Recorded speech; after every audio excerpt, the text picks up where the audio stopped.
कल हमने लास्ट छोड़ा था जहां से हमको मूलाधार चक्र की शुरुआत करनी थी।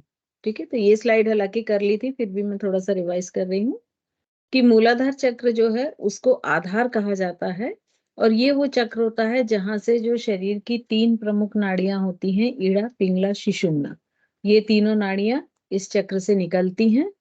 ईड़ा और पिंगला स्पाइरल होती हैं और सुषुम्ना एकदम स्ट्रेट ऊपर आज्ञा चक्र तक ये तीनों जाती हैं। आज्ञा चक्र पर इन तीनों का मिलन होता है और एक साथ ये सहस्रार चक्र तक जाती हैं। ये स्लाइड्स हमारी हो गई थी। अब मूलाधार चक्र, तो संस्कृत में जो मूल है, मूल मतलब जड़, इसीलिए इसको रूट प्लेक्सस भी कहते हैं। और जड़ मतलब जो हमारे एग्जिस्टेंस के लिए रिस्पॉन्सिबल है, वो जड़।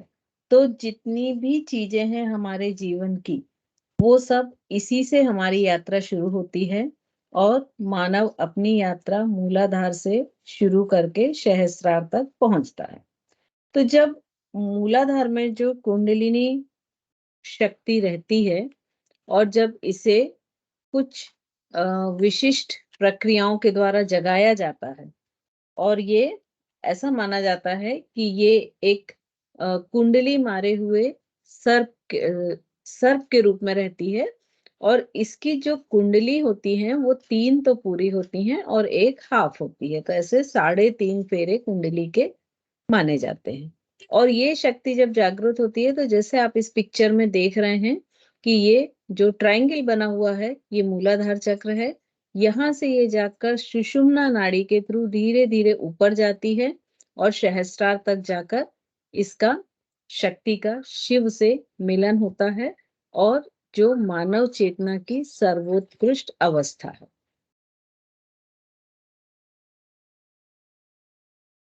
अब मूलाधार चक्र को जो है तंत्र, योग साधना, इन सभी के लिए ये पहला चक्र होता है और ये चक्र जो होता है वो रीढ़ की हड्डी के बिल्कुल आधार पर होता है, जो टेलबोन का टिप होता है। और अक्सर हम जब बैठते हैं तो हमारा ये टिप जमीन से जुड़ता है। इस चक्र का जो संबंध होता है वो अचेतन मन से होता है और पिछले जन्म के जितनी भी कर्म होते हैं, अनुभव होते हैं या जो भी हमारा संग्रह होता है, वो सारा यहाँ पर संग्रहित होता है। और ये मूलाधार चक्र ही जो शरीर की भौतिक संरचना का आधार है, मतलब जो अन्नमय कोश है, अन्नमय कोश की रचना ये मूलाधार चक्र के द्वारा ही होती है और मूलाधार चक्र से ही प्रभावित होती है। यही चक्र ये तय करता है कि आप खुद को सुरक्षित और स्थित महसूस कर रहे हैं या नहीं कर रहे हैं। और जैसे जैसे ये चक्र कमजोर होता है या इसकी एनर्जी कम होती है तो आपको अपना भविष्य इनसिक्योर लगने लगता है, अपने आप को असुरक्षित महसूस करने लगते हैं और स्थिरता आपकी खत्म हो जाती है। मन कभी आगे कभी पीछे होता है, डिसीजन मेकिंग पावर कम हो जाता है। तो इस तरह के ये जो बदलाव होते हैं इस चक्र की एनर्जी कम होने से होते हैं। अब इस चक्र का जो स्ट्रक्चर होता है वो इस तरह से होता है। एक सर्किल होता है, सर्किल के अंदर एक स्क्वायर होता है और स्क्वायर के अंदर एक ट्रायंगल होता है जिसमें लंब बीज अक्षर होता है। तो इसकी जो स्थिति बताई है, ये 4 पंखुड़ी वाला कमल होता है और इसकी प्रत्येक पंखुड़ी पर वम, शम, शम, सम अंकित होते हैं और एक बीचों बीच एक पीले रंग का वर्ग होता है। ये जो स्क्वायर होता है, ये पृथ्वी तत्व का प्रतीक होता है और इसके चारों ओर अ, ये बरछे, एक अस्त्र होता है जिसको बरछा कहते हैं, उनसे ये घिरा हुआ रहता है। इसका और डिटेल भी होगा, ये देखिए, है ना? और इसका जो सुनहरा पीला पृथ्वी तत्व का वर्ग है, उस वर्ग के पास एक हाथी स्थित होता है जो इसका वाहन है और उस हाथी की सूंड जो होती हैं वो 7 सूंड होती हैं। और ये जो 7 सूँड होती हैं, ये जो 7 खनिज पृथ्वी पे पाए जाते हैं, उसका प्रतीक होती हैं। और चूँकि ये रूट या जड़ या आधार चक्र है, तो इसीलिए इसका जो सिंबल है, वो ऐसा पशु है जो बहुत ही शक्तिशाली और मजबूत है। तो देखा जाए तो पृथ्वी का हाथी जो है, वो सबसे सबसे शक्तिशाली और मजबूत है और बहुत ताकतवर है, जिसकी ऊर्जा बहुत अधिक होती है। और ये जो सप्त धातु होती हैं, ये आयुर्वेद में स्वस्थ शरीर के लिए ये कहा जाता है कि इनका बैलेंस होना भी बहुत ज़रूरी होता है। और ये जो हाथी है, हाथी की 7 सूँड हैं, ये इन सप्त धातुओं की प्रतीक होती हैं। फिर इसके बीच में एक उल्टा ट्रायंगल होता है। ये उत्पादक या वृद्धि या ग्रोथ का प्रतीक होता है। और इसके बीच में एक शिवलिंग होता है जो धूम्रवर्णी होता है। और इस शिवलिंग के, इसमें आपको दिख रहा होगा एकदम सेंटर में, ये इस शिवलिंग के चारों तरफ कुंडलिनी 3.5 बार लिपटी हुई है और इस कुंडलिनी से प्रकाश निकलता है। और जब तक ये सुषुप्त अवस्था में होती है, तब तक इसका कुंडलिनी का जो मुंह होता है, वो नीचे की ओर होता है। और इसके जो ये 3 कुंडल होते हैं, ये मनुष्य के 3 गुणों के प्रतीक होते हैं। और जो आधी कुंडल होती है, वो मनुष्य के उत्कर्ष का प्रतीक होती है, क्योंकि जब कुंडलिनी जागृत होती है, उसका मुंह ऊपर की ओर होता है, तो सबसे पहले यही आधा जो फेरा होता है, वो पहले ऊपर की ओर उठता है। ये कुंडलिनी सुषुप्त अवस्था में होती है, लेकिन जब ये जागृत होती है, तो ये ऊपर की तरफ उठती है और एक विस्फोट जैसी स्थिति होती है कि एक ऊर्जा का विस्फोट होता है और धीरे-धीरे वो ऊपर की ओर, आगे की ओर बढ़ता जाता है। त्रिकोण जो बना हुआ है ट्रायंगल, उसके ऊपर लम बीज मंत्र है। और बीज मंत्र के ऊपर जो बिंदु है, वहां पर इसके जो देवता हैं वो गणेश हैं और देवी जो हैं वो डाकिनी हैं। तो ये देवी और देवता का स्थान होता है। ये जो डाकिनी देवी होती है, ये सूर्य के प्रकाश की भांति प्रकाशवान होती है और निर्मल बुद्धि की वाहक होती है। तो इस तरह से इसका पूरा स्ट्रक्चर होता है मूलाधार चक्र का। ये उसी को थोड़ा और शॉर्ट करके डिटेल में बताया है कि डाकिनी को कई-कई जगह महाकाली भी कहा जाता है। तो इसमें आप लोग कंफ्यूज मत होना, लेकिन ज्यादातर जो यूज किया जाता है, वो डाकिनी देवी ही यूज किया जाता है। और इस इस कमल में या इस पिक्चर में जो 4 पंखुड़ियां हैं, तो वो मन से उत्पन्न होने वाले 4 तत्व, मन, बुद्धि, चित्त, अहंकार, इनका प्रतीक है। और जो उल्टा त्रिकोण है, वो ब्रह्मांड की ऊर्जा का है। और इसी के अंदर कुंडलिनी, इस ट्रायंगल के अंदर ही कुंडलिनी रहती है। हाथी को बुद्धि का प्रतीक भी माना जाता है, क्योंकि जो हाथी है, इसकी मेमोरी बहुत शार्प मानी जाती है। ऐसा कहा जाता है कि हाथी एक बार जो चीजें देख लेता है, वो कभी नहीं भूलता है जीवन भर। तो यहाँ पर हाथी को बुद्धि का प्रतीक माना गया है। ये पेटल्स जो हैं, वो रेड कलर के हैं, डार्क रेड। अब इसके गुण क्या-क्या हैं? इसके जो सकारात्मक गुण हैं, वो है स्फूर्ति, उत्साह और विकास। मतलब यदि ये चक्र आपका बैलेंस है, तो साधक कैसा रहेगा? स्फूर्ति रहेगा, मतलब उसमें काम करने की तेजी रहेगी, उत्साह रहेगा और वो उसका विकास होता जाएगा।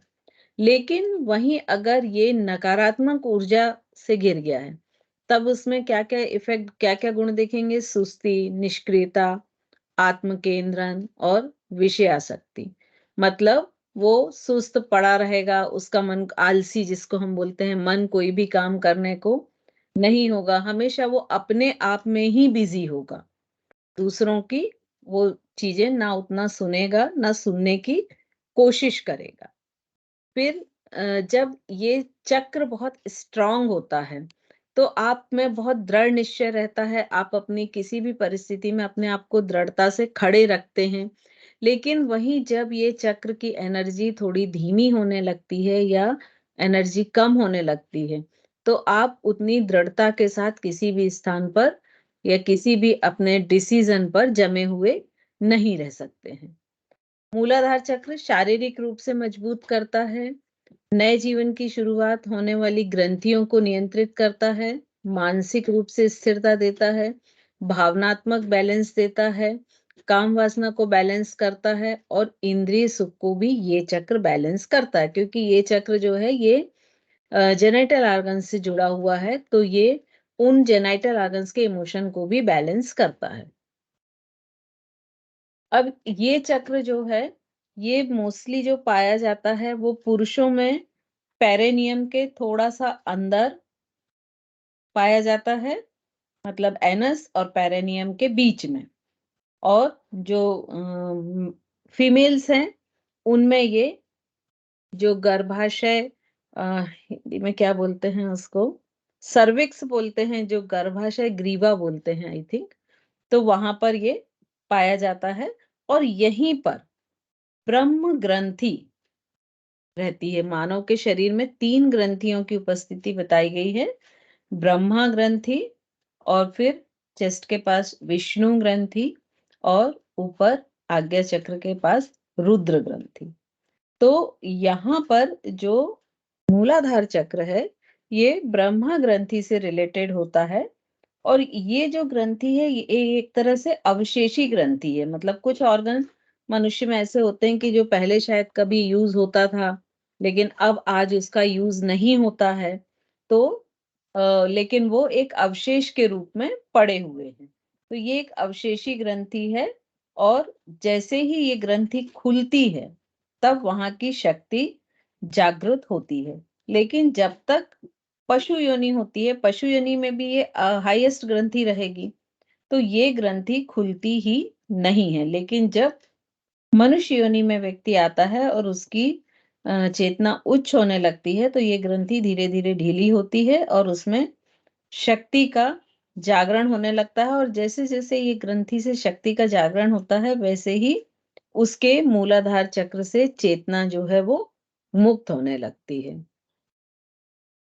अब इसमें जो मूलाधार चक्र है, उसका संबंध 2 तंत्र से है। एक तो उत्सर्जन तंत्र या विसर्जन तंत्र और दूसरा रिप्रोडक्टिव या प्रजनन तंत्र। और इन दोनों तंत्रों से ये जुड़ता है। उसके बाद ये किसी का कोटेशन है, तो इन्होंने ये बोला है कि चूँकि ये शायद स्वादिष्ठान की स्लाइड इसमें आ गई है बाय मिस्टेक मुझे लगता है, क्योंकि ये या दोनों से रिलेटेड होंगे ये, इसलिए इसको यहाँ रखा होगा। तो कुछ फैक्टर, चूँकि मूलाधार चक्र और स्वादिष्ठान चक्र दोनों के बीच का अंतर बहुत कम है, बहुत पास-पास है, तो बहुत सी चीज़ें इनकी सिमिलर होती हैं। तो यहाँ पर ये बताया है कि मूलाधार और स्वादिष्ठान दोनों का ही कार्य उत्सर्जन, विसर्जन और प्रजनन तंत्र है और दोनों एक ही समूह में आते हैं और ये दोनों जहाँ पर जुड़ते हैं, उन जुड़ने के स्थान को रुद्र ग्रंथि कहते हैं। यहाँ पर थोड़ा-सा करेक्शन कर लीजिए, एक्चुअली ये बाय मिस्टेक शायद टाइप हो गया है, रुद्र ग्रंथि नहीं है, यहाँ पर ब्रह्मा ग्रंथि है। इसको मैं करेक्ट कर दूँगी। तो जहाँ पर ये दोनों चक्र जुड़ते हैं, वो ब्रह्मा ग्रंथि होती है और जो मनुष्य इस निर्मल स्वादिष्ठान पर चिंतन करता है, तो उसके अहंकार और उसकी जो शत्रु हैं, वो नष्ट हो जाते हैं।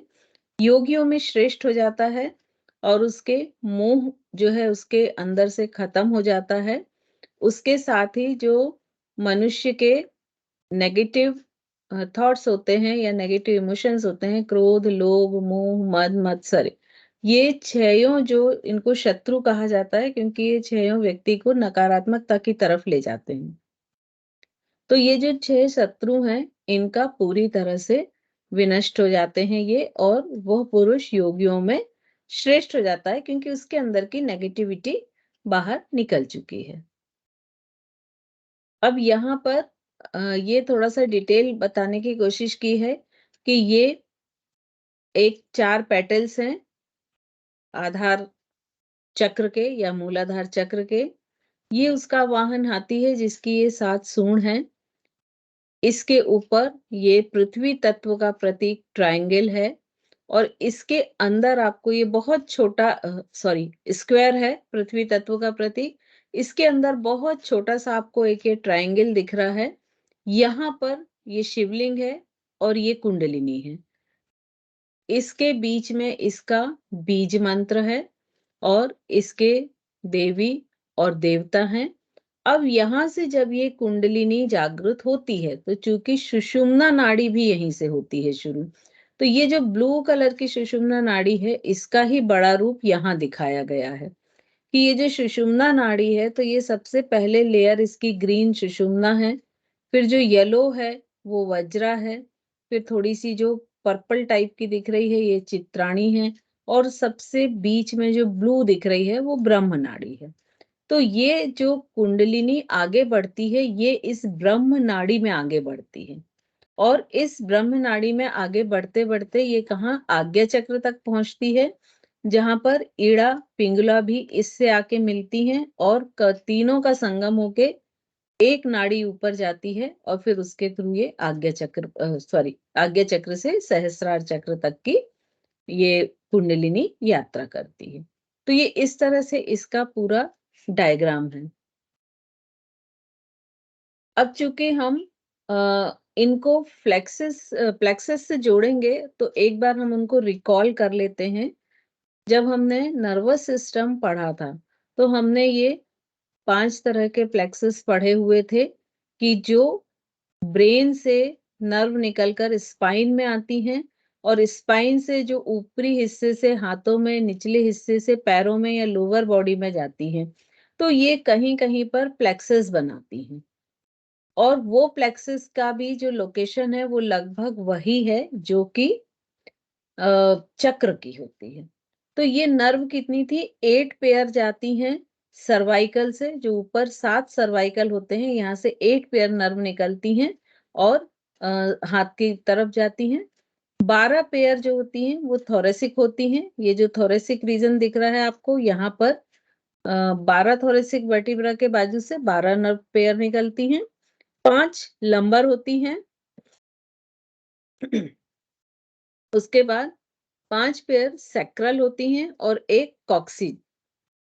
तो इस तरह के ये नर्व्स जो हैं वो निकलती हैं। अभी किस तरह के प्लेक्सस बनाती हैं ये हम इसमें देखेंगे कि जो सर्वाइकल से नर्व निकल रही हैं तो C1, C2, C3, C4 ये 5 चारों जो नर्व हैं ये मिलके कौन सा प्लेक्सस बनाएंगी? Cervical plexus.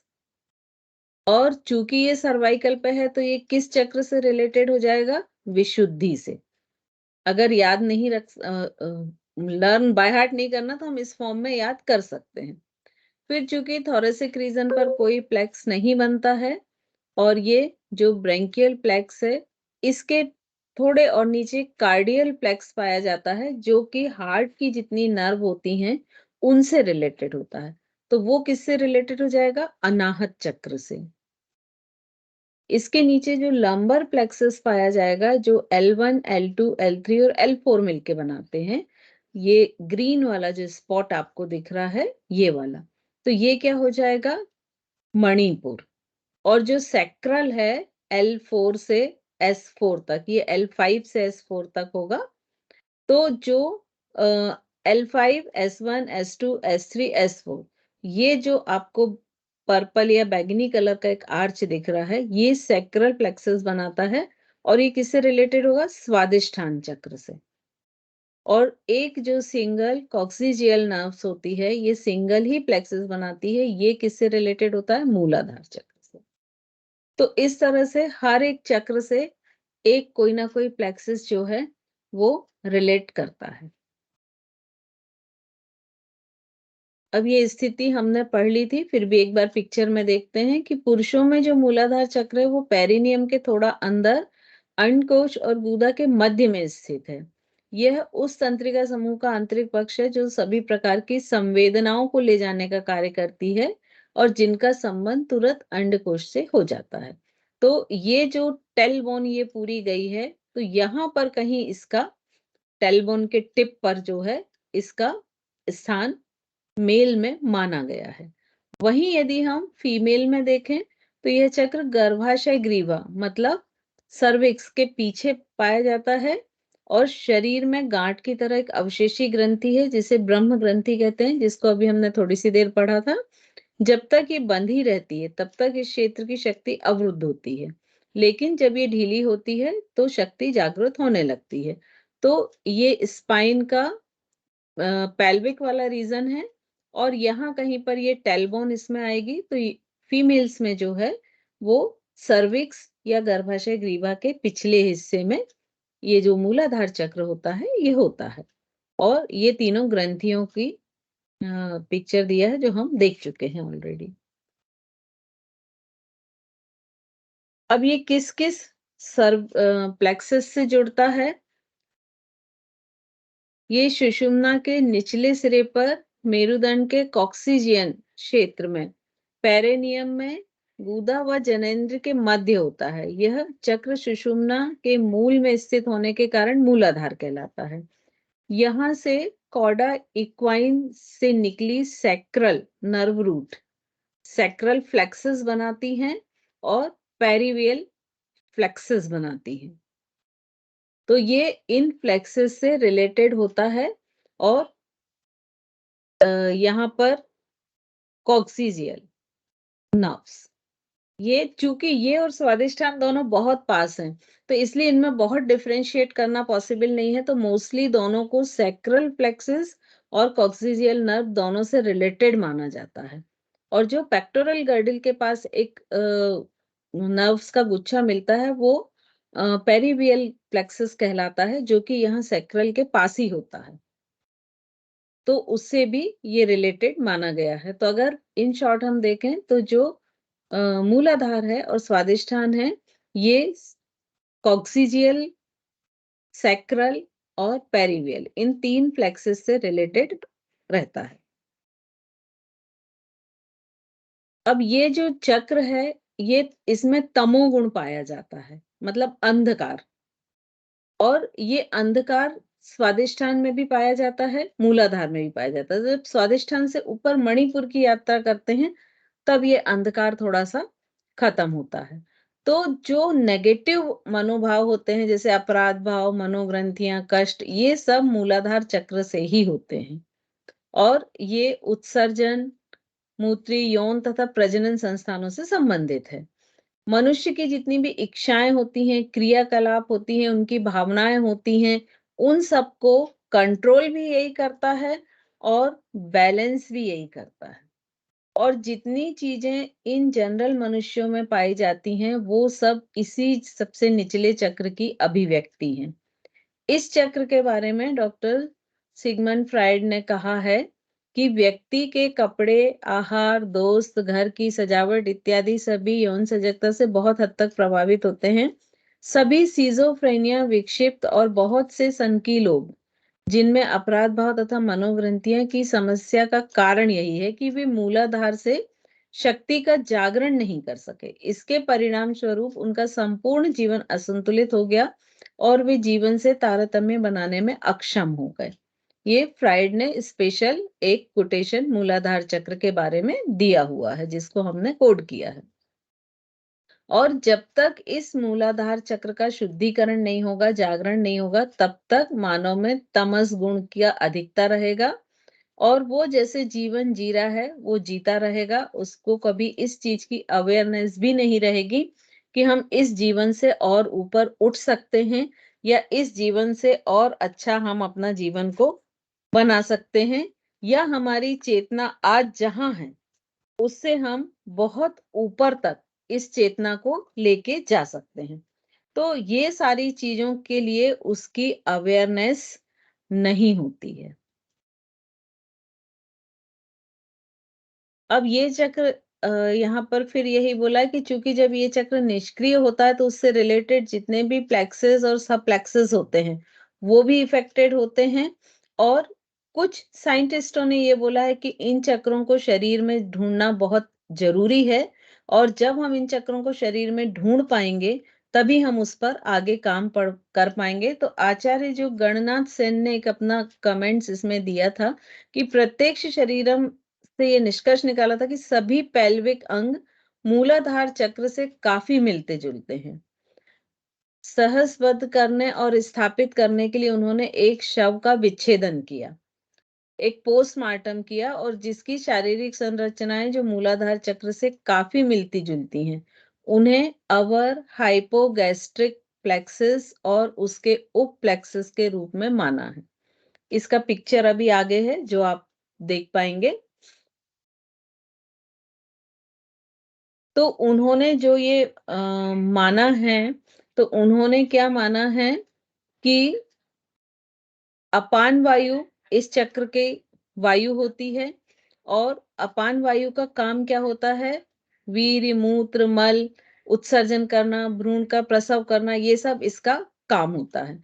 आधुनिक ग्रंथों में जो ये पेल्विक प्लेक्सिस द्वारा ये काम किए जाते हैं, जिसको अवर हाइपोगैस्ट्रिक प्लेक्सिस भी कहते हैं। और इसका ही जो एक चित्र है, जो उन्होंने एक पोस्टमार्टम किया और उस ये जो प्लेक्सिस का चित्र है, उसको रिलेट करने की कोशिश की, जो मूलाधार चक्र का जो चित्र होता है, जो अभी हमने बहुत डिटेल में पढ़ा है। तो उसको हम थोड़ा-सा देखते हैं। ये इस तरह से है, देखें। ये जो ये इंफीरियर हाइपोगैस्ट्रिक प्लेक्सिस है। तो इसको इन्होंने ये ड्यूरिंग पोस्टमार्टम का ये पिक्चर है, उसी को इन्होंने थोड़ा-सा क्लियर करके ये ड्रॉ किया है। तो इसमें ये उल्टा ट्रायंगल, बीच में ये शिवलिंग और ये कुंडलिनी लाइक स्ट्रक्चर, तो ये पेटल्स, इस तरह की ये सारी चीज़ें इसमें मिली और इसकी जो तुलनात्मक छवि है, वो दोनों की काफ़ी जगह से सिमिलर मिली। तो उन्होंने इस आधार पर ये बोला कि ये जो फ्लेक्सिस है, ये मूलाधार का काम करता है। इसको और थोड़ा-सा इंटरनल वे में बताया कि ये जो रेक्टल प्लेक्सिस है, स्पर्मेटिक प्लेक्सिस है और गर्भाशय प्लेक्सिस है, वेसिकल प्लेक्सिस है। ये जो 4 प्लेक्सिस हैं, ये 4 पेटल्स हैं, जो मूलाधार चक्र में 4 पेटल्स बताए जाते हैं। ये अवर गैस्ट्रिक प्लेक्सिस के ये जो 4 उप या सब प्लेक्सेस हैं, वो चारों उसके 4 पेटल्स हैं और इनको इस तरह से जोड़ा जा सकता है। और जो त्रिकोण वाला था, वो हमने इसके पहले पिक्चर में देखा था कि इसमें आप देखें, तो ये ट्रायंगल, यहाँ पर ये स्क्वायर, बीच में ये एक कुंडलिनी जैसा स्ट्रक्चर और शिवलिंग जैसा स्ट्रक्चर। तो ये दोनों को उन्होंने कोशिश किया कि इन दोनों को वो चित्रों को जोड़ें और ये संबंध स्थापित करें कि ह्यूमन बॉडीज में ये जो चक्र हैं, इनकी संरचना एज इट इज मिलती है। और जब ये सब अवलोकन किया तो उन्होंने क्या बोला कि जो सुषुम्ना है, वो सभी चक्रों की धुरी है, मतलब सारे चक्र सुषुम्ना पर ही होते हैं और मूलाधार चक्र को अवर हाइपोगैस्ट्रिक प्लेक्सिस द्वारा दर्शाया जाता है। दोनों की जो रचना है वो ट्रायंगल है और इसमें जो अवर हाइपोगैस्ट्रिक प्लेक्सिस है, इस मूलाधार चक्र की धुरी के रूप में काम करता है और इसके आसपास न्यूरो एंडो संवाहिनी इकाई हैं, जो छोटे नेटवर्क के माध्यम से श्रोणि मतलब पैल्विक अंगों के सभी कार्यों को नियंत्रित और उनमें मध्यस्थता का काम करती हैं।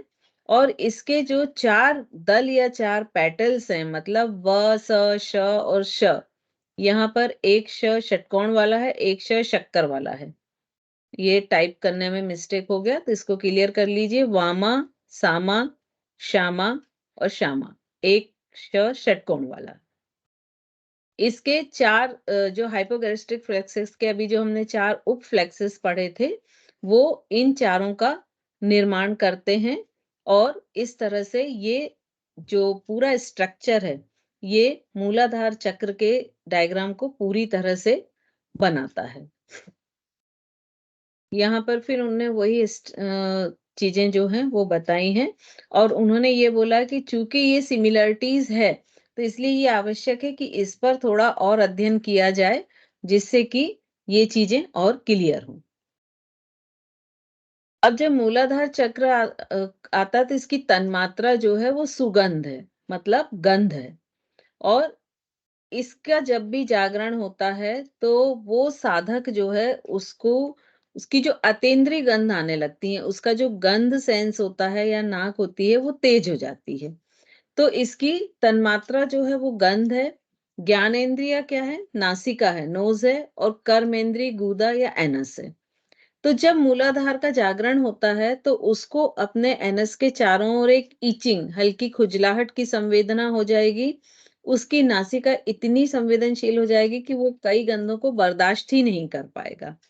तो इस तरह से उसके जागरण का एक सिम्पटम्स बताए हुए हैं और यहाँ पर जो बिहार स्कूल ऑफ योग में ऐसा बोलते हैं कि सबसे पहले आज्ञा चक्र का जागरण करना चाहिए। उसके बाद फिर मूलाधार से शुरू करें क्योंकि आज्ञा चक्र के जागरण के लिए जो मूलाधार है वो सीधा स्विच है। तो उन्होंने ऐसा बोला है कि पहले आज्ञा चक्र को जागृत करें, फिर मूलाधार से आएँ और मूलाधार अपान वायु का केंद्र है, अन्नमय कोश का स्थान है या पोषण कोश है और यहीं से जो भी भोजन का एक्सक्रीटरी पार्ट है या वेस्ट पार्ट है, वो बाहर जाता है और जब ये कुंडलिनी पर लगातार ध्यान करते हैं, तो वो मनुष्य श्रेष्ठ मनुष्यों में राजा तथा ज्ञान अर्जन में प्रवीण हो जाता है। ऐसा व्यक्ति व्याधि मुक्त हो जाता है और हमेशा आनंद की स्थिति में रहता है। इसमें चक्र और कुंडलिनी को जागृत करने का महत्व यह है कि जैसे-जैसे आंतरिक और बाहरी दुनिया जुड़ती है, हम आध्यात्मिक, मानसिक, भावात्मक और शारीरिक रूप से संरेखित हो जाते हैं। कुंडलिनी में खुद को पूरे ब्रह्मांड के साथ सक्रिय करने और एकजुट करने की क्षमता है। अनुसंधान कुंडलिनी शक्ति के उत्पन्न होने के परिणामों पर केंद्रित है। गतिशील शक्ति चेतना जो रीढ़ की हड्डी के आधार में मूलाधार चक्र से उठने वाली सुषुप्त अवस्था के रूप में रहती है। मतलब जो अभी हमने पढ़ा कि कुंडलिनी मूलाधार में सुषुप्त अवस्था में रहती है और इसकी इस शक्ति का जो मिलने का स्थान वो कहाँ है? खोपड़ी में, हेड में, सहस्त्रार चक्र में स्थित है, जहाँ शुद्ध चेतना या जिसे हम शिव भी कहते हैं। तो हमारे शरीर में प्राणिक ऊर्जा ईड़ा नाड़ी, पिंगुला नाड़ी और सुषुम्ना नाड़ी के माध्यम से प्रवेश करती है और अस्तित्व में रहती है। ईड़ा चंद्रमा का प्रतिनिधित्व करती है, पिंगुला सूर्य का प्रतिनिधित्व करती है। और हम जब बाईं नासिका से ऑक्सीजन छोड़ते हैं, तो हमें ठंडी हवा मिलती है। जबकि हमारी दाईं नासिका से ऑक्सीजन जाती है, तो हमें गर्म हवा मिलती है।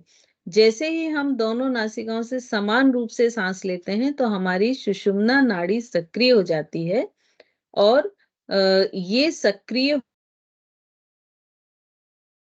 योग का प्रमुख अ, उद्देश्य होता है। और अगर ये सक्रिय होती है, तो जो भी हम आसन, प्राणायाम, ध्यान जो भी करते हैं, वो बहुत जल्दी सहजता के साथ सिद्ध होता जाता है।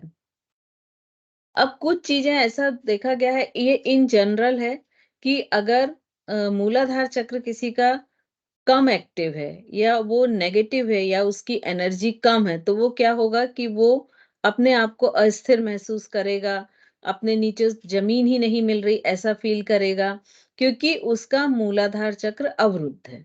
और मूलाधार चक्र ही वो है जो उसे सिक्योरिटी और सुरक्षा के भाव को एहसास कराता है।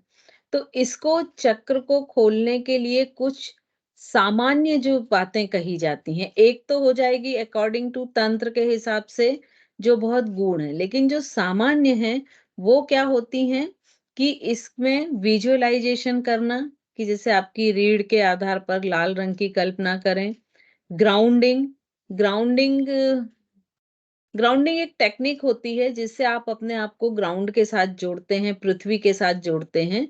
वो कभी हम फिर बाद में डिस्कस करेंगे। फिर सुरक्षा और आपकी जो संरक्षा है उससे सभी अपने आप को अफ़र्मेटिव सेंटेंस बोलें। मुद्रा, इसकी मुद्रा को दोनों हथेलियों को नमस्ते की तरह लाएँ और दिल के सामने रखें और छोटी और अनामिका को आपस में मिला लें ताकि वो हथेली के अंदर मुड़ जाए। तो हर चक्र की एक मुद्रा होती है जिसका चार्ट अभी बाद में दिया गया है, तो उससे फिर हम देख सकते हैं। फिर इसका बीज मंत्र जो है उसका जाप करें और जब इस बीज मंत्र का ध्यान करेंगे, बार-बार करेंगे तो फिर धीरे-धीरे जो हमारा चक्र है वो उसकी एनर्जी लेवल बढ़ेगा और वो जो असुरक्षा की भावना है वो दूर हो जाएगी। अब इसमें आहार में भी बोला कि तेज गंध और भरपूर वाले खाद्य पदार्थ खाएं। इस पर तेज गंध, चूंकि इसकी जो ज्ञानेंद्रिय है वो नासिका है और इसकी तन्मात्रा जो है गंध है, तो तेज गंध वाले यदि आप खाद्य पदार्थ यूज करते हैं तो वो भी इस चक्र की एनर्जी को बैलेंस करने में हेल्पफुल होते हैं। अब इसके लिए जो कुछ उपाय उनने बताए हैं कि चूंकि ये इसका पृथ्वी तत्व होता है मूलाधार चक्र का, तो पृथ्वी से जुड़े, मतलब आप नंगे पैर वॉक करें, ठीक है? लेकिन हेडफ़ोन लगा के नहीं, कि अगर आप वॉक कर रहे हैं तो आपकी दृष्टि किसी पेड़-पौधे पे रहे, हवा की जो आवाज़ आ रही है, पक्षियों की जो आवाज़ आ रही है वो सुनें। मतलब आप इन शॉर्ट अपनी पाँचों जो ज्ञानेंद्रियाँ हैं, उनको नेचर के साथ जोड़ें। तो जितना आप उनको नेचर के साथ जोड़ेंगे, उतना मूलाधार चक्र जो है वो स्ट्रॉन्ग होता है। और सबसे महत्वपूर्ण है अपने पैर के तलुओं में ज़मीन का टच फ़ील करना। तो यहाँ पर टच और गंध, 2 चीज़ें बहुत इम्पोर्टेंट हैं। तो जब आप टहलते हो तो अगर कहीं पानी डला रहता है तो वहाँ से मिट्टी की गंध या किसी तरह के फूल की गंध या कई बार किन्हीं-किन्हीं पौधों की भी अपनी एक गंध होती है, तो उन सबको फ़ील करें। फिर अफ़र्मेटिव सेंटेंस यूज़ करें, मैं सुरक्षित हूँ, मैं अभी जहाँ हूँ वहाँ शांति से हूँ, मुझे पृथ्वी का समर्थन प्राप्त है, मैं पृथ्वी की तरह तरह ही स्ट्रॉन्ग हूँ, अडिग हूँ। तो इस टाइप के अफ़र्मेटिव सेंटेंस जो हैं वो बार-बार रिपीट करें। फिर इसमें कई बार ऐसा बोला जाता है कि लाल रंग अधिक से अधिक यूज़ करें, जैसे रेड कपड़े पहने, आपके आस-पास जो हों, वो रेड चीज़ें हों। तो इसके लिए आजकल जो चक्र थेरेपी की जाती है, तो उसमें हर चक्र का एक रूम बनाया जाता है और उसमें उस व्यक्ति को बिठा के, उस पेशेंट को बिठा के और थेरेपी की जाती है। तो यहाँ पर रेड कलर को इम्पोर्टेंस दी गई है। फिर कुछ ऐसे जो आसन होते हैं, प्राणायाम होते हैं जो कि इस चक्र को स्ट्रेंथ देते हैं, वो आसन प्राणायाम आप करें। प्राणायाम ये अभी हमने जो बात की है और प्राणायाम में इसमें एक एक्सरसाइज़ और होती है कि हम ऐसा फ़ील करें कि जो हम श्वास ले रहे हैं वो रेड कलर की ले रहे हैं और रेड कलर आपके अंदर जा रहा है आपके शरीर में, रेड कलर, आपका शरीर रेड कलर से भर रहा है।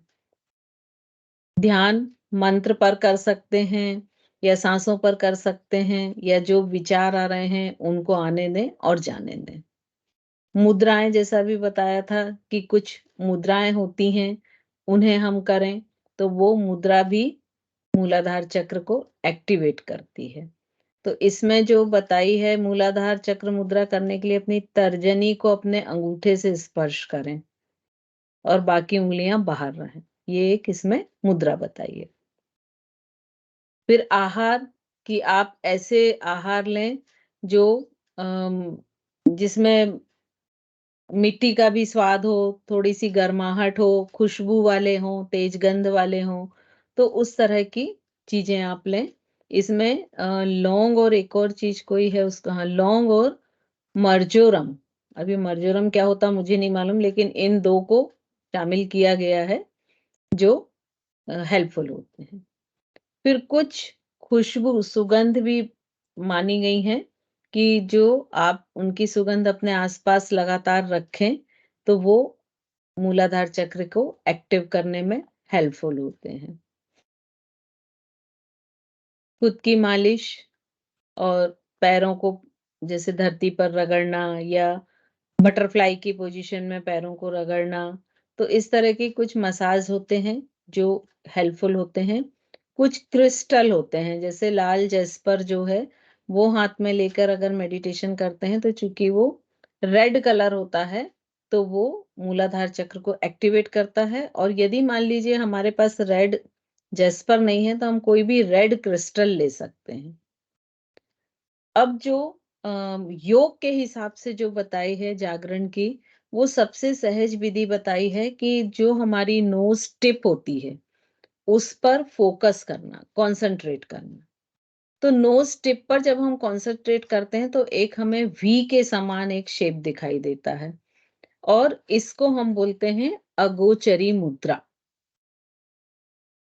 और जब ये नोज टिप पर एकाग्रता या नोज टिप को देखते रहना, ये कंटिन्यूशन में हम करते रहते हैं, तो ये मूलाधार चक्र के जागरण की सबसे सहज विधि है। फिर कुछ पर्टिकुलर मुद्राएं बताई हैं योग में, जो ये दोनों में काम आएंगी, मूलाधार में भी और स्वादिष्ठान में भी। तो उसमें कौन कौन सी हैं? वज्रोली, सहजोली, मूलबंध और अश्विन मुद्रा। ये 4 बताई हैं जो कि मूलाधार चक्र के एक्टिवेट करने में हेल्पफुल होती हैं। तो इस तरह से मूलाधार चक्र समाप्त होता है। अब आप लोग अपना बताएं, क्या-क्या पढ़ा? मैम ये तो बहुत सारा डिटेल्ड हो गया।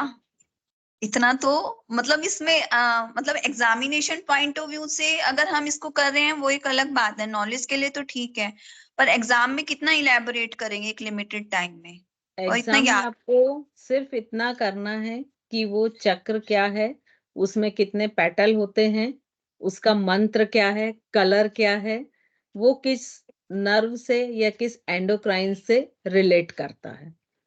तो अगर आप इतना भी कर लेंगे, और अगर थोड़ा और करना तो तन्मात्रा, ज्ञानेंद्रिय और कर्मेंद्रिय, तो भी सफिशिएंट हो जाएगा। है ना? ये मैंने पहले ही इसीलिए शुरू करने के पहले ही बोला था कि मैं थोड़ा डिटेल में पढ़ा रही हूँ, इतना एग्जाम पॉइंट ऑफ व्यू से इतना डिटेल पढ़ने की जरूरत नहीं है। है ना? क्योंकि हमको साइकिक सेंटर की तरह पढ़ना है, तो हमको नर्व और एंडोक्राइन से तो उसको कोरिलेट करना ही पड़ेगा।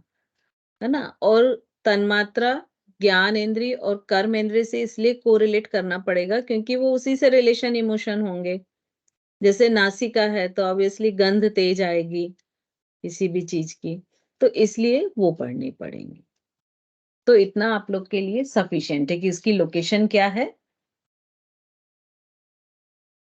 और आप चाहें तो शॉर्ट में भी हम पढ़ सकते हैं, ऐसा जरूरी नहीं है कि इतना डिटेल में ही पढ़ें। वो आप लोग पे डिपेंड है। आप लोग चाहें तो मैं उसको शॉर्ट में भी पढ़ा सकती हूँ। लास्ट ईयर तो बहुत शॉर्ट में पढ़ाया ही था, जब हठ योग के अंतर्गत पढ़ाया था, आपको ध्यान होगा। तो वो भी अगर आप पढ़ लेंगे ना, लास्ट योग वीडियो शायद वो भी डले हुए हैं, तो आप लोग एक बार देख लीजिएगा लास्ट ईयर का हठ योग का। तो अगर वो भी आप पढ़ लेंगे तो सफिशिएंट हो जाएगा आप लोग के लिए। नहीं मैम, नॉलेज के लिए तो बहुत इंटरेस्टिंग है, मजा आ रहा है पढ़ने में, बट इतना रिमेम्बर करना, मतलब इसको माइंड फिट करना, वो थोड़ा मुश्किल लग रहा था, तो इसलिए पूछा था कि हाँ, एग्जामिनेशन नहीं, पॉइंट ऑफ व्यू इसीलिए से। मैंने दोनों व्यू बताए। है ना? कि मेरे पास दोनों चीजें, आप जो चाहे परचेज आपको करना, लेना आपको है, परचेज नहीं, सॉरी, लेना आपको है, तो आप जो लेना चाहे मैं दे दूंगी, मुझे कोई दिक्कत नहीं है। Yes ma'am. ठीक है मैम। मैम ने अब मॉल में एंटर करा दिया, आप बताओ कौन सी शॉप से क्या लोगे। कौन से फिर क्या लोगे, वो आपकी चॉइस पर है। जैसे ये ना जापान वगैरह में ये एक छोटे बच्चों का टेस्ट होता है, वहां पर ये देखना चाहते हैं कि उसका इंटरेस्ट किस किस चीज में है। तो अक्सर वो जो फर्स्ट से थर्ड तक के बच्चे होता है, उनके ये कई बार टेस्ट होते हैं, और फिर जो अधिक निकलता है नंबर, उसमें उनको पुश करते हैं बच्चों को। तो वो ऐसा ही करते हैं कि एक छोटा सा मॉल जैसा क्रिएट करते हैं अपने स्कूल में, और उनको कुछ टोकन्स दे देते हैं, जैसे 10 टोकन्स सभी को दे दिए कि एक टोकन पर एक चीज ही मिलेगी। और वो क्या परचेस करता है, क्योंकि वहां 100 चीज है, उसके पास 10 टोकन है, तो वो 10 चीज ही करेगा। तो 10 वही चीज परचेस करेगा जिसमें उसको इंटरेस्ट होगा। ये ह्यूमंस की मतलब ये एक खासियत है। हम भी, आप देखिए, अगर हमारे पास, सभी के पास कहीं ना कहीं लिमिटेड पैसा होता है, तो हम मॉल में भी जाते हैं तो हम वही चीज परचेस करते हैं जिसमें हमारा इंटरेस्ट हो। बाकी चीजों को, कई बार तो कई चीजों को देखते भी नहीं है। फिर वहां पे देखा जाता है कि अगर 10 बार में सबसे ज्यादा इसने सेम चीजें क्या खरीदी, फिर उस साइड उसको पुश किया जाता है कि उसकी हॉबी है वो, ऐसा माना जाता है, और फिर उस साइड उसको पुश किया जाता है कि वो उस फील्ड में आगे बढ़े। तो ऐसा ही यहाँ है कि बहुत सारी चीज़ें देते जा रहे हैं, अब आपकी हॉबी पर है कि आपको किस साइड आगे बढ़ना है, तो वो आप देख सकते हैं। इसके मूलाधार चक्र के ऊपर अगर एक हमारा लॉन्ग क्वेश्चन आया, तो वो तो फिर उसमें तो फिर हमें ज़्यादा थोड़ा-सा मटेरियल देना ही पड़ेगा। तो भी उतना सफिशिएंट रहेगा, जो जितना अभी आपको बताया ना। यस आप मैम। लोग के पास यदि फर्स्ट ईयर का नोट्स होंगे तो वो देखिएगा आप लोग, वो हाँ, सफिशिएंट होंगे आराम से, 2 ढाई पेज का आपका होगा वो भी। ओके। तो थोड़ा-सा उससे शायद कम है मतलब नहीं तो अ, इसमें इसलिए बढ़ेगा क्योंकि इसको आपको डिजीज से जोड़ना है ना, ओके मैम, तो सिर्फ ऐसा नहीं आएगा सेकंड ईयर में कि भाई मूलाधार चक्र के बारे में बताएं, ओके, ठीक। है ना। ये फर्स्ट ईयर का पार्ट था जो आपका निकल गया। सेकंड जैसे ईयर मतलब में बहुत ही इंटरेस्टिंग, बहुत अच्छा लग रहा है। आप जो एलॉबरेटली बता रहे हैं, लगता है कि एक मूलाधार को भी इतना ज्यादा एलॉबरेटली आप अपन पढ़ सकते हैं। बहुत इंटरेस्ट आ रहा है सही में। आपने अल्बर्ट फ्रायड का भी नाम लिया, तो क्या, जैसे वो ऑस्ट्रेलियन में आई थिंक साइकोलॉजिस्ट था, बहुत अच्छी उसकी बुक्स मैंने पढ़ी थी पहले। तो क्या उनमें भी ये माना जाता है कि मूलाधार ये चक्र वगैरह है, क्योंकि वो एक एक्चुअली फील्ड साइकोलॉजिस्ट है। आप सरप्राइज करेंगे, जो मैंने आपको बताया था हिरोशी मोटोयामा, ये जापानीज साइंटिस्ट हैं जी हाँ। और इन्होंने चक्र मशीन को इन्वेंट किया है जी कि वो चक्र कितने एक्टिव हैं, उसको कैसे मेजर किया जाए, जी। है ना। तो मोस्टली बाहर ही ज्यादा रिसर्च हो रहे हैं और बाहर ही ज्यादा चीजें बन रही हैं। हमारे जी आपके साथ क्या होता ना कि जैसे योग कोई आज की चीज थोड़ी है, वो तो बिल्कुल जब सृष्टि शुरू हुई थी तब से वो चली आ रही है। जी लेकिन जब वेस्टर्न कंट्रीज ने मानना शुरू किया तो हमने भी मान लिया, करेक्ट। अदरवाइज वो चीज तो हमारे पास थी ना। तो हमारे साथ सबसे बड़ी एक जो गड़बड़ वो ये है कि हम अपने बेस से नहीं जुड़े हैं, मतलब नहीं जुड़े। संस्कृत से नहीं जुड़े हैं। यदि आप संस्कृत से जुड़ते, अभी क्या होता है, जैसे आपने कोई भी ग्रंथ उठाया, मान लो एक पतंजलि योग सूत्र ही उठाया, अब उसको ट्रांसलेट करके जिसने जो लिखा आपने वो पढ़ लिया, क्योंकि हम संस्कृत भाषा नहीं जानते हैं। लेकिन जो ट्रांसलेट करता है ना, उसका भी अपना एक थॉट प्रोसेस और एक स्टेटस होता है, तो वो उसी स्टेटस के हिसाब से ट्रांसलेट करता करेक्ट। है ना। तो हो सकता है अगर आपको वो लैंग्वेज मालूम हो तो आप कुछ और व्यूज में सोचें। तो ये बिल्कुल सही। एक सबसे बड़ी विडंबना है हमारे साथ। तो मेरे ख्याल से उस पे काम होना चाहिए। होना चाहिए, बिल्कुल सही। मैम क्योंकि चाइना, चाइनीज उसमें भी काफी चक्र वगैरह पे उनकी अपनी एक फिलॉसफी है। हम्म जापानीज का आपने बताया अपनी फिलॉसफी, लेकिन सब मैच करती हैं, बात सही है। एक्चुअली कहीं ना कहीं कुछ चीजें सेम होती हैं, कुछ डिफरेंस हो सकते हैं, जी हाँ। लेकिन बहुत कुछ सिमिलरिटीज भी होती हैं। प्रेजेंटेशन अलग अलग मैम हो सकते हैं, लेकिन बेस वही है। जी हाँ। बेस वही है। मैम जैसे ये हठ योग है हमारे इसमें, ये एक्चुअली में है क्या? ये चक्र चक्र स्टडी है? नहीं, हठ योग मतलब एक पूरी टाइप ऑफ योग है ये। 4 तरह के योग होते हैं, हठ योग, राजयोग, मंत्र योग और लय योग। तो ये एक टाइप ऑफ योग है। इसके ऊपर, हठ योग के ऊपर कई ग्रंथ लिखे गए हैं, जिनमें प्रमुख होता है हठ योग प्रदीपिका, घेरण्य संहिता, हठ रत्नावली, शिव संहिता, सिद्ध सिद्धांत पद्धति। ये 5 ग्रंथ जो हैं ये प्रमुख हैं। इसके अलावा भी बहुत सारे हैं, गोरक्षनाथ संहिता और मत्स्य, इस तरह के बहुत हैं। तो ये जो ग्रंथ हैं ये फर्स्ट ईयर और सेकंड ईयर 2 पार्ट में डिवाइड कर दिए हैं। तो हठ योग का जो फर्स्ट ईयर पार्ट है उसमें हठ योग प्रदीपिका और घेरण्य संहिता है, कि उसमें हठ योग, क्योंकि जैसा अभी मैंने बोला कि चीज एक है लेकिन हर व्यक्ति अपने हिसाब से उसको इबलेटेड करता है, अपने हिसाब से उसकी व्याख्या करेगा, है ना। कोई किसी चीज को ज्यादा जोर देगा तो कोई किसी चीज को थोड़ा सा कम वजन देके और निकल जाएगा। तो ये जो 2 बुक हैं ये अभी फर्स्ट ईयर में है, कि आपको हठ योग इन 2 बुक के अलावा अकॉर्डिंग कैसा है वो पढ़ना है। तो मतलब हठ योग में जो बेसिक चीज वो तो सेम ही रहेंगी, कि बंद रहेंगे, षटकर्म रहेंगे, मुद्रा रहेगी, नाद अनुसंधान रहेगा, लेकिन बताने का तरीका चेंज हो जाएगा। तो मैम इसे हठ योग क्यों कहा गया है? वो हठ का नाम है, हठ मतलब इसके जो आसन है वो डिफिकल्ट हैं, तो इसमें ऐसा बोला गया है कि एक हट के साथ आपको उस आसन को लगाना है, इसलिए तो इसमें हठ योग बोला गया है। तो मैम इसने फिर ये चक्रों को और ये बंधों को इंट्रोड्यूस क्यों करा गया? कोई भी आसन आप करोगे तो वो किसी ना किसी चक्र पर असर डालेगा, किसी ना किसी एंडोक्राइन पर असर डालेगा, तो जब तक आपको वो मालूम नहीं होगा तब तक आप कैसे पता करोगे? तो मतलब मैम अगर ये तो वैसी वाली बात हो गई कि आप किचन में गए और सब्जी बनी मिल गई, तो बोले अब ये जानने की क्या जरूरत है कि इसमें क्या क्या डाला है, कौन कौन से मसाले डले हैं, है तो ना? मैम तो जो अगर हम इसको हाँ बोले। इलेबोरेट स्टडी अगर इसकी करना चाहते हैं तो ये एक सिर्फ एक टॉपिक हठ योग ये हम्म पूरा ये कवर करता है, ये हमारे चक्र और सारा ये हीलिंग सारी प्रोसेस। देखिए, ये जो बंध मुद्रा आसन प्राणायाम चक्र ध्यान, ये आपको राजयोग में भी मिलेगा, लय योग में भी रहेगा, मंत्र योग, लेकिन उनका अपना पैटर्न अलग हो जाता है।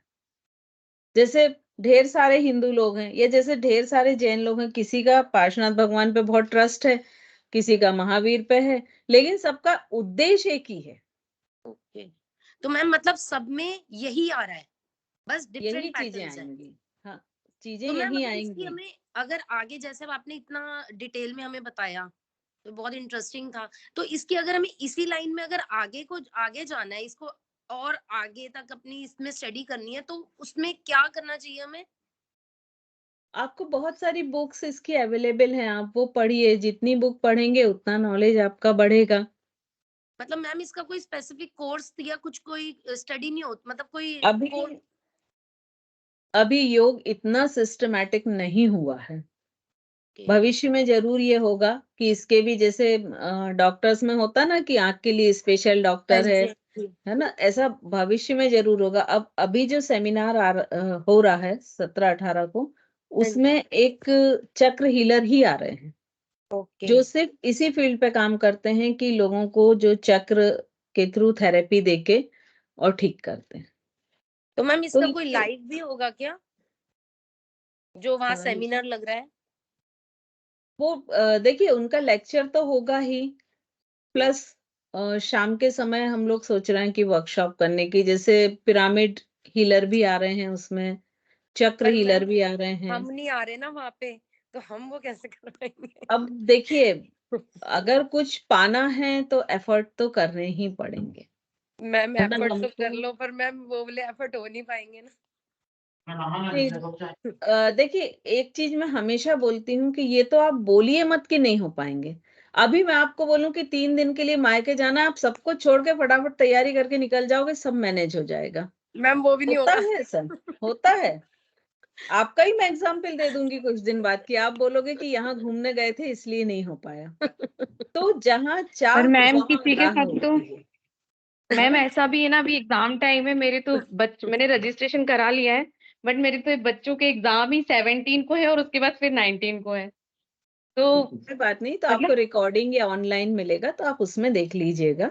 हाँ मैम मतलब वही बहुत पूछ ज्यादा रही थी। मन हो रहा है, ऐसा लग रहा है कुछ छूट रहा है बहुत मतलब नहीं, इसीलिए हम लोग ने ये अरेंजमेंट किया कि या तो हम आपको रिकॉर्डिंग देंगे सेशन की या ऑनलाइन ही देंगे, हाँ तो जी आप मैम वही उससे पूछ रही थी, जुड़िएगा, क्योंकि उससे रजिस्ट्रेशन तो जुड़िए, करा लिया बट बिल्कुल। मैडम शायद मैम स्टार्टिंग की कुछ क्लासेस में अटेंड नहीं कर पाए, जैसे आपने योग के 4 बताए, राजयोग, हठ योग, लय योग और मंत्र योग, तो इसमें कर्म योग, ज्ञान योग, भक्ति योग ये भी थे, ये ये भी स्ट्रीम अकॉर्डिंग है। टू गीता है, ये अकॉर्डिंग टू जी गीता जी हाँ जी हाँ, है ना? तो अगर गीता ऐसे बिल्कुल देखें तो फिर तो बहुत सारे टाइप हैं, लेकिन जी ओवरऑल जो एक मोटे मोटे तौर पे बोलते हैं ना कि हम माने जाते हैं, तो जी वो 4 ही माने जाते हैं, क्योंकि राजयोग में कर्मयोग भी आ जाता है भक्ति ना? योग इसमें लय योग में आ भक्ति जाएगा। योग मंत्र योग में लय योग में दोनों में आएगा, ओके जी है ना? तो इसीलिए इस तरह से जो मेन माने वो 4 माने, फिर बहुत सारी ब्रांचेस हैं। तो वो अभी फर्स्ट ईयर के इसमें आएगा, तो आप वो क्लास अटेंड कर लीजिएगा, जी हाँ, तो आपको थोड़ा सा कॉन्सेप्ट क्लियर हो जाएगा क्लियर इसका। हो, वही भी मुझे लगा कि शायद मैंने मिस कर दी क्लास। जी नहीं, अभी जो फर्स्ट ईयर का हठ योग है उसमें थोड़ा सा टाइप ऑफ योग भी मैं इंट्रोड्यूस करूंगी, क्योंकि ये जैसे अभी साक्षी जी ने क्वेश्चन किया कि हठ योग ही क्यों, तो एटलीस्ट वो बेस मालूम हो जी सभी को, बिल्कुल तो क्लियर। इसलिए थोड़ा सा मैं बता। Ma'am Thank you. Introduction to एक- योगा में है ये सब कुछ हाँ, जो एक इंट्रोडक्शन ऑफ है ना, योगा में ही इंट्रोडक्शन होगा, टू में सब कुछ है कि कौन कौन सा योगा आ रहा है। और लेकिन हमारे वो भी कोर्स में फर्स्ट ईयर में ही है ना, फर्स्ट ईयर में है। हाँ, फर्स्ट ईयर में वो वो भी है। शायद इनका तो स्टार्ट नहीं हुआ है अभी। हो गया आपका क्या? हो गया क्या इंट्रोडक्शन ऑफ योगा? मैम हो गया। मैम हो गया स्टार्ट। यस। तो उसमें भी ये है टाइप ऑफ योग वगैरह सारी चीजें हैं। देखिए जो हठ योग है ना, जो मैं आपको फर्स्ट ईयर में हठ योग पढ़ाऊंगी, उसका आधा मैटर इंट्रोडक्शन ऑफ योगा वाले पेपर में भी काम आएगा आपको। दोनों में काफी सिमिलरिटीज हैं।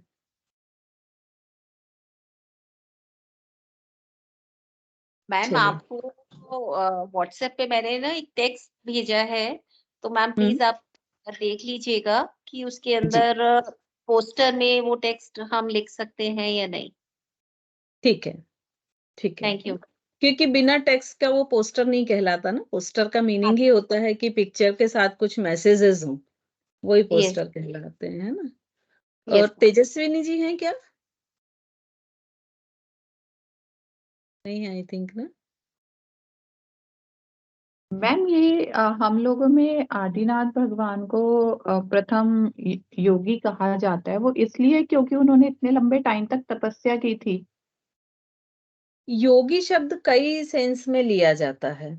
योगी उसे भी कहा जाता है जो योग करता है, और योगी उसे भी कहा जाता है कि जो अपने मन का योग करता है, मतलब जो अपनी मन की भावनाएं हैं, कामनाएं हैं, उनको त्याग करता है, तो उसे भी योगी कहा जाता है। लेकिन हमारे जितने भी तीर्थंकर हैं, उन्होंने उनका पर्टिकुलर एक आसन है, अगर आपने शायद ध्यान से देखा होगा, तो वो पर्टिकुलर किसी एक ध्यानात्मक आसन में ही रहते हैं। फिर जैसे कायोत्सर्ग अगर खड़े होके कर रहे हैं तो वो भी एक खड्गासन मुद्रा होती है ना। तो किसी ना किसी तरह से वो इन्वॉल्व योग होता ही है। अगर वो ध्यान के तो किसी मैम आसन कहीं में एक बैठ जगह के, पढ़ा था कि वो मतलब हठ योगी उनको इसलिए कहा जाता है, या हठ योग से उसका रिलेशन बनाया था, मुझे ध्यान नहीं है कि कहाँ पे, लेकिन वो हठ योग से इसलिए क्योंकि उन्होंने इतने लंबे टाइम तक एक ही मुद्रा या एक ही एक ही आसन में मुद्रा में उन्होंने। रखा, वही हठ योग है। जैसे आप हठ योग प्रदीपिका भी पढ़ेंगे ना, तो उसमें जो सबसे पहला श्लोक ही है वही है कि वो आदिनाथ भगवान को नमस्कार करते हैं। अब वहां पर उनने जिनने ट्रांसलेट किया तो उन्होंने उनको शिव के रूप में लिया है कि आदिनाथ भगवान शिव है, लेकिन जो वहां संस्कृत में वर्ड यूज किया गया है वो आदिनाथ ही किया गया है, कि अब आदिनाथ भगवान को नमस्कार करते हुए आगे की व्याख्या करते हैं, ऐसा करते हैं। चलिए 12:35 हो गए, आई थिंक सभी के क्वेश्चन हो गए होंगे ना। चलिए कल मिलते हैं मैम फिर। अपने बोले मैम जजमेंट मैम थेरेपी का एक क्वेश्चन जो हमें आपने लिखने के लिए दिया है, तो उसमें फैक्टर्स, इम्पैक्ट्स एंड लिमिटेशंस, तो मैम ये तीन अलग अलग चीजें हैं। फैक्टर्स अलग, इम्पैक्ट्स अलग और लिमिटेशंस अलग, ये तीन बिल्कुल। अलग अलग।